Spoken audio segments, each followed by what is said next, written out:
Hello everyone, you're welcome back to the channel. Today I have a very special interview with my dad. His name is Dr. Judson Ogberaha.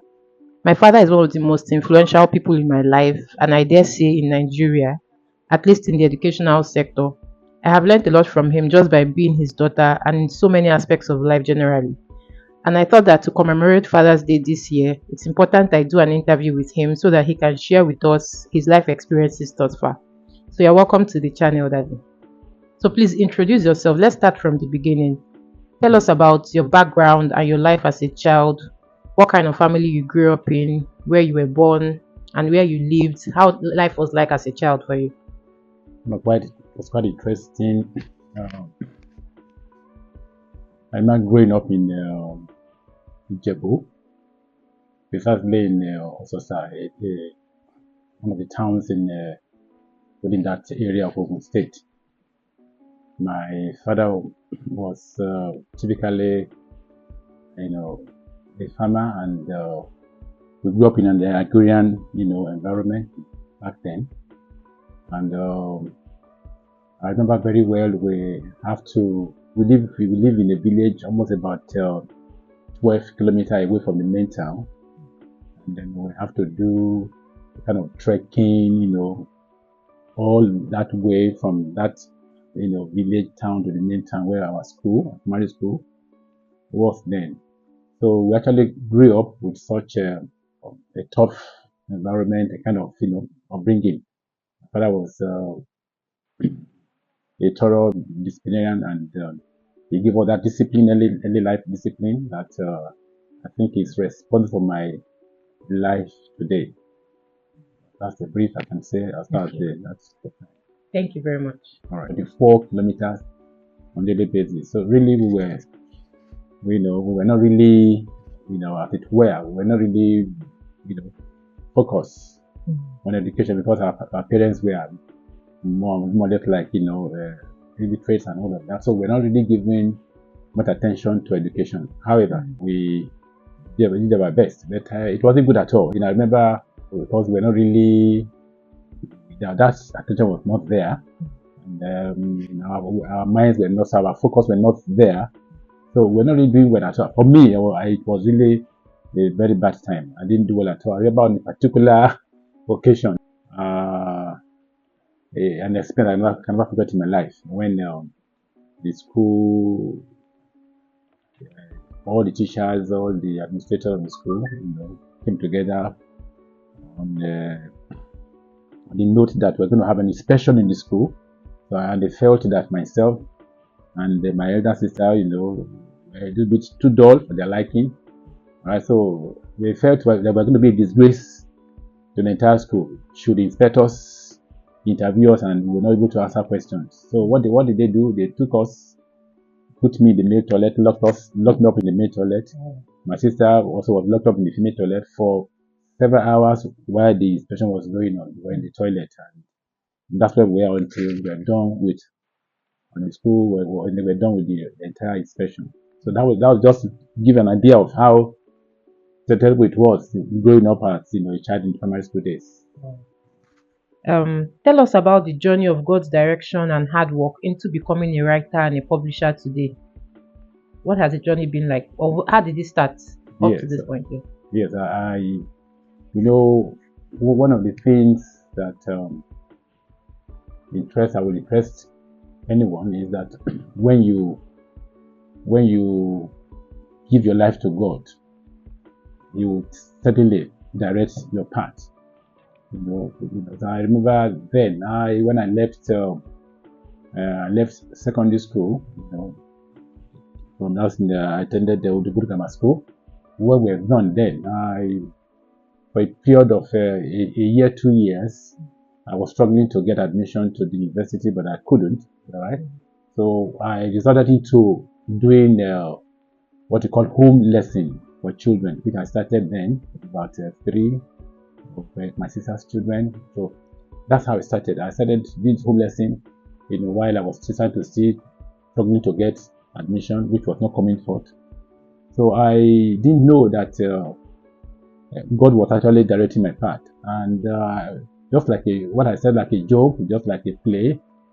I spent 15 good years within that environment after we're in Aguda. I started this home, this coaching and all of that. I was there for about 15 good years. So it was within that period of time that I was teaching. I discovered that I was not too pleased with so many books that I was actually using to teach those students that time, right? So I found it okay. What will I do to, or to augment what I have? Those kind of books I had, and so the idea of writing gradually came in. So in an attempt to be able to bridge that gap, in terms of getting good books and all of that. So I actually started into writing while teaching, and I was there for a period of time. I wrote my first book, English Inside Out, then, and Mathematics Inside Out, within the space of 3 years, without university education. I had only my secondary school, WAEC result. So I wrote those first two books, really with such experience. Yes, and consequently, I started, and that's how the journey of writing, came to be. Thank you very much, sir. Yes. Now to the next question. So, what has been your motivation through the years to keep writing consistently? Because I'm not, except for Sundays, I'm not sure there's any day that has passed by where you have not written at least something. So, what has been your motivation through these years, especially for the younger people today who, cannot do certain things consistently? But one key thing that you are known for is your consistency. Yes. So, what has been that thing that motivates you to consistently keep doing what you're doing? Yes. When you find your dream job, it's a joy all the way. That's actually what happened. Writing has become part of me, right? And why is it so? Because I have seen that there is a large gap to fill.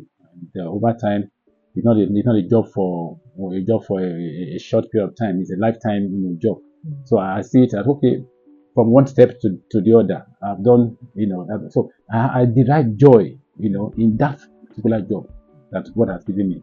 Derive great joy. So that's the major driving factor that has kept me on, right? I want to see that, the challenge we have in the educational sector, by the grace of God, is corrected through good book writing. Because one of the things I have in mind is to fight the battle of correcting the errors in our society, right? So, and I know very well that those kind of errors in terms of corruption, in terms of indiscipline, in terms of all we have today in the nation today, can be corrected, right? When you channel, the right materials to these children, and as they go through this material, known to us, their minds are being nurtured to those things, and what have you. So these are my driving force. I just want to see that African child, is given the right education, and so doing, the life of society, which they would benefit from that. Thank you very much, sir. That's so profound. Thank you very much. So important. Okay, so let me throw this question again. Yeah. So I said I know that you're very passionate about family, and family means a lot to you, and I know very well that my siblings and I are so close today because of how you and my mommy ensured that we stayed very closely together as we were growing up. Yes. So walk us through your family life. How did you meet your wife? What were your priorities as a young father? And what are some things that we can learn today about how you see family, generally speaking? Yes. I grew up in a family setting where my father, my mother, my siblings were all very, very close together. We live in that kind of communal setting, right? So I right from that teenage age, I've known that by God's will someday I will have a family, and by the grace of God, I'm going to do even better than what I saw my parents, how they ran their life and all of that. So I realized that because I know very well that, all right, for us to have a better, larger society, all right, you must have a strong, viral family. That's on in the back of my mind. So I actually told God, please, when I start raising children, please give me children that I know, that I will be able to, rear up and grow, because that's the major responsibility that every parent has. If today the country is there's any failure, what have you, anywhere, it must be traced to the family. right? So I understood all of that. So I actually worked hard by God's grace to ensure that I have a united, family as it were. So that's the major reason. And to God be the glory, God has actually been helpful in that regard. So that is the little I can say as far as that is concerned. Thank you very much, sir. Thank you. So, on to the next question. Is there any major life event that you might have experienced at one point in your life that you believe God was greatly involved in? Hmm. Yes, yes. When I wrote my WAEC 1981. All right, I didn't pick up my paper all at once, so I have some I have some paper to retake the following year. Right, so I started, self help effort at home. I was reading all of that. But I remember particularly this particular had this challenge that time, and that was may I call it accident or divine? As a youth then, I used to have rashes, pimples, all of that, all over. So I thought the best way to do it is to. So I remember, so there was this particular night, evening or just about, I applied this thing they call shaving powder. Then that's what we use in shaving. So I applied the shaving powder all over my face, thinking that with that it would kill those pimples I had. Unfortunately for me, when I applied that thing that very night, I just sat down somewhere, I relaxed, and then I slept off till daybreak.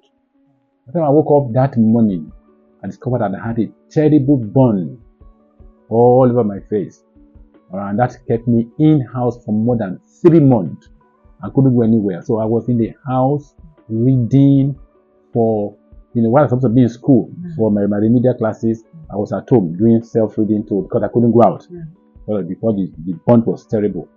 So that, that particular incident, right? So I was home. So when I'm home, it was then I started thinking of what to do. I started, okay, what do I do? So I had to get my WAEC syllabus.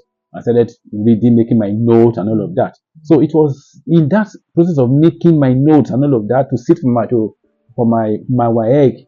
All right, I never knew that God was involved because those books that I wrote within that time, by the time I was done with the taking my WAEC, the following year I started this home this lesson I was doing. And so when students were coming, even apart from primary school children, I had secondary school students were coming to my lesson point place. It was those notes that I prepared, while I was going through that, experience. Were the notes, those are the notes I started using in teaching. So that was the bedrock of how I actually started writing. So that experience I can never forget. It's almost close to the one I had when I was in primary school, when I was locked up in the toilet and all that. So that's another incident. So I knew very well. Eventually, I knew that it was God that actually kept me indoor for those 3-4 months that I was in. So no what the Bible says. So He said, all things work together for good. So that actually worked, for my good. Wow. Yeah. Thank you so much, sir. Yeah. Thank you, sir. So I think we have 2 more questions. So the next one says, what are some things happening in the society today that you wish people in this generation can do better at? Wow. Today, everybody's in a hurry to be rich. All right? And that is unfortunate. The nature did not teach us so. That's what's called sequential development, process, as it were. We should live our life, step by step. Today, young people are in a hurry to become millionaires overnight. That's not it to be in those days. All right? People don't care how they make money today. It wasn't like that in those days. We actually work hard. We saw our parents in those days how they actually work hard to earn living. Right? That's the kind of life we saw when we were growing up. But today, reverse is the case. Everybody's in a hurry to make money, and that's what has led to the issue of corruption rising and as it were, almost destroying the whole nation today. So if I have my way, able to bring all our youth together, and I know maybe 2 days they will also hear. Please do not be in a hurry right? Go through the process. Get yourself good education. All right. And when you do this, by the time you start working all of that now, don't be in a hurry to make money worth overnight. What is not where that is made in a hurry cannot be enjoyed. No, so at all. So that's my major plea to this generation. Don't be in a hurry. Don't be in a hurry. Go through the process nature has provided. Go through the process society has put in place. Right? Let's be focused, and that's the way we can build our nation. Right? If everybody will work hard and earn his wages or what have you in a correct way, without cutting corners and all of that, I bet you this nation would be great indeed and will go very, very fast than all of us expected. Absolutely. Thank you so much, sir. Thank Thank you, sir. So finally, what's one piece of advice that you would give anyone to succeed in life and to be in good standing with God? One piece of advice that you hold on to, something that has been keeping you on and on through the years, through the days, that you can find that somebody says, please give me one piece of advice that I can work with.